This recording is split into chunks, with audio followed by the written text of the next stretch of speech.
It's cold, it's gloomy, but I know just a place where I can ride indoors nice and warm and be brushing up on those trail skills too.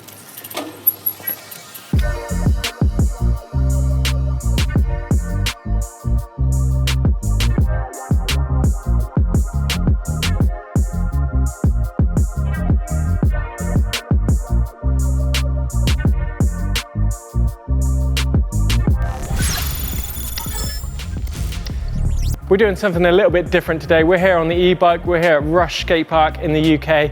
We're taking a look at some skatepark skills that you guys can learn to take to the trails.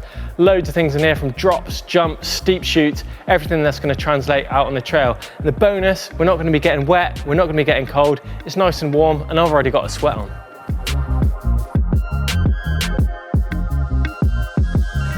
First things first, a hardtail is going to be better than a full suspension bike in a skate park. If you are riding a full suspension bike, just make sure that suspension's set up nice and firm as you can get it front and rear. If you've got soft suspension, any transition or any part of the skate park, you're going to be losing a lot of energy in those transitions, so just make sure it's hard. When I talk about hard, make sure your tyres are nice and hard too. You want at least 40 PSI in those tyres. If you're riding skate park, just allows that tyre to stay a lot more predictable and a lot more less rolling resistance when it comes to hitting the ramps too. Get that saddle drop down out the way as well, get that nice and low. You don't want to be getting tangled up on that. You want to be able to move behind the bike and forward. Think about what power mode you're in as well. You don't need any power whatsoever really in the skate park. You can run a nice low eco mode, make that battery last all day. If you're a clipless pedal user, think about sticking a set of flats on as well. Easy way to get off the bike then. And also think about how clean your bike is. Don't turn up to the skate park with a dirty minging bike with all mud falling off of it all over the place, because the first skateboarder that hits that clump of mud from your tyres isn't going to be happy.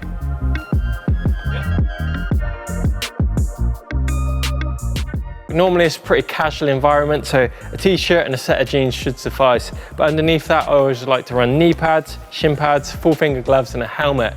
It's up to you how much protection you want to wear. The skate park can be a really dangerous place, so think about what you're wearing when you come to the park.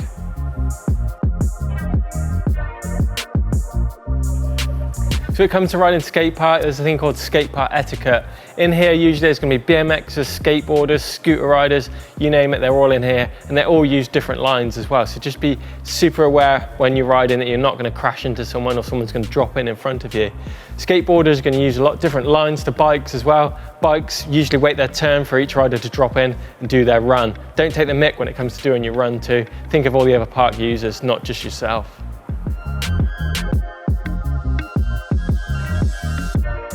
So in each skate park, you'll find the street area. Normally lots of ledges, rails, things like that. Behind me, we've got 3 different sized ledges, an ideal place to learn how to drop off. Start small, start medium, and then work your way up to the bigger.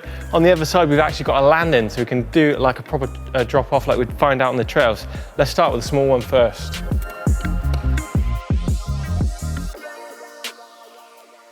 So these drops are exactly the same as you find out on the trail. The technique's exactly the same too. We just come up, nice rolling speed, your good foot forward, get that speed set before you enter the drop, come in, give that fork a little squash, pick that front wheel up nice and high, get your weight back and keep that front end nice and high as you come into the landing. Don't forget this is to flat, so ideally you need to be landing rear wheel first, absorbing that shock as you land and ride away nice and smoothly.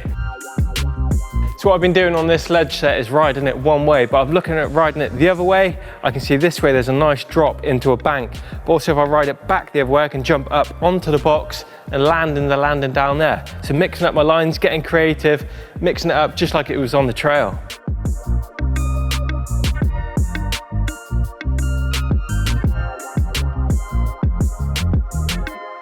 The key to riding skate park is all about line choice. I mean, if you look everywhere here, I can see a drop off there to a landing, drop off here to a landing, a nice big long drop into another landing there. Literally everywhere. Open your eyes and make that park work for you.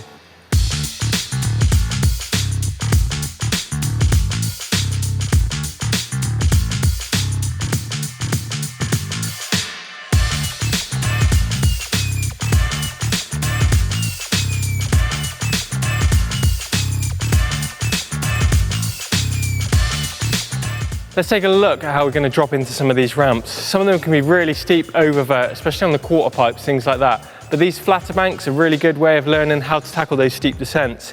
First things first, if you've got a hardtail, just wheel it over, make sure that your chainring's actually going to clear the edge of that ramp first. Bearing in mind, if you're on a full suspension bike, it's probably going to sag, especially if you weight on it, meaning that chainring's going to catch. You might run the risk of digging in and flipping you over the handlebars, something like that. So just check that chainring clears first. As we come into the chute, we just need our pedals level.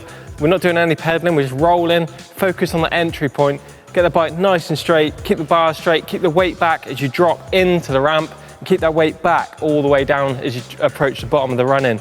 As you hit the bottom of the ramp, there's usually quite a G out in a skate park, so it's quite a nice smooth transition. But when the wheels hit that, the bike's really going to accelerate, so just be ready for that at the bottom. So in front of me here, I found this really nice mellow bank. This is ideal to learn how to ride that steeper stuff at the skate park. Nice run out, not going to hit my chainring, looks really perfect to me for my first drop into those steeper chutes. Another great feature you're going to find at the skate park is these roll-in chutes. They're really steep, they're often used for getting the speed up for big jumps into foam pits, resi ramps, things like that. But these transfer across to the trail really well. They're the equivalent of riding a steep chute out on the trails. Let's take a look at riding it.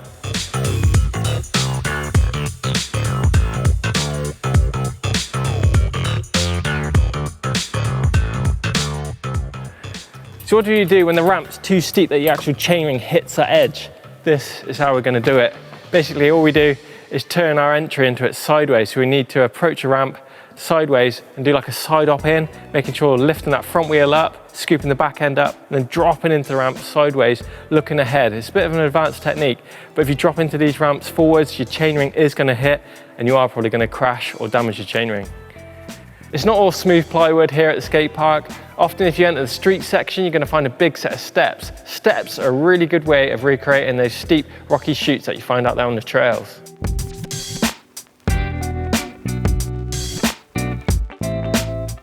Talking of steeps, it doesn't get any steeper than this thing. This is called the vert wall. It's actually vertical at the top, so if you get used to riding this thing at the skate park, next time you hit that little tiny chute at your local trails, it's going to become a breeze after riding on this vertical wall.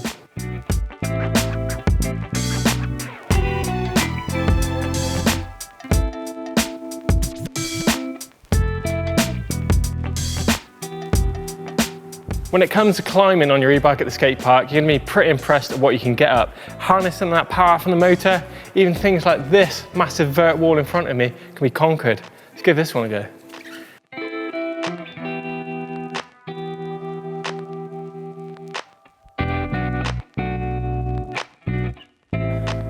So even a little section like this can be really good fun. If this was in the woods, this would be a little climb littered with some roots, rocks, things at the top, little technical thing. You could limit your run up, you could get more speed into it and jump up there, or you could start where I am and make it more technical. You can also flip it around, it becomes a drop off as you come backwards. Loads of fun to be had on the street section. Just use a bit of imagination, you'd be surprised what lines are going to be there.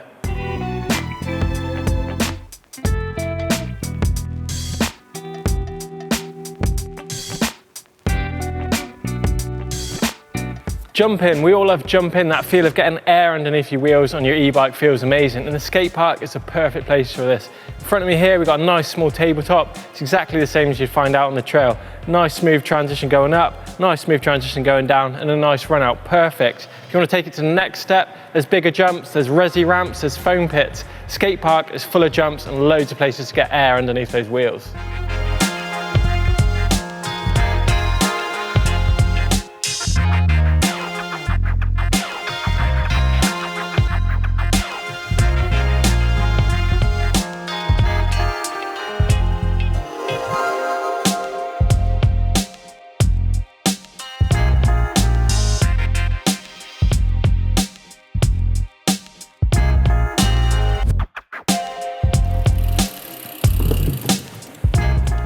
So here I found something that's going to replicate a double out on the trail. This is a jump with a gap in, so this is a nice predictable takeoff, no rocks, roots, things like this on the run-in. Nice, smooth, predictable all the way up. Big landing for me to land on. This is going to help me loads when it comes to hitting the doubles out on the trails.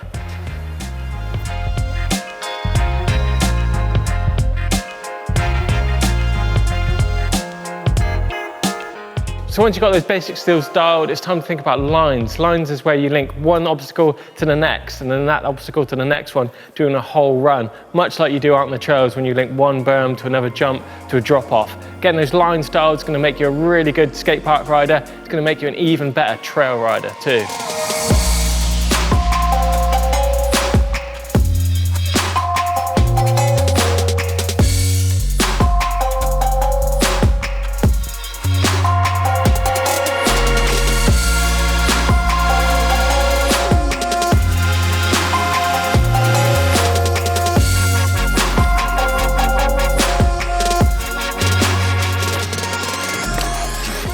So there you go, I really hope you've enjoyed today's video on learning things at the skate park that you can take to the trails too. Really good workout, I've definitely got a sweat on and I'm definitely out of breath too. If you've enjoyed today's video, be sure to check out Trials to Trails, a really cool video that we've done recently. That one's up here. Don't forget to give us a thumbs up if you enjoyed today's video. Drop some comments in the box below. Don't forget to click that globe in the middle to subscribe to EMBN, and we'll see you in the next video.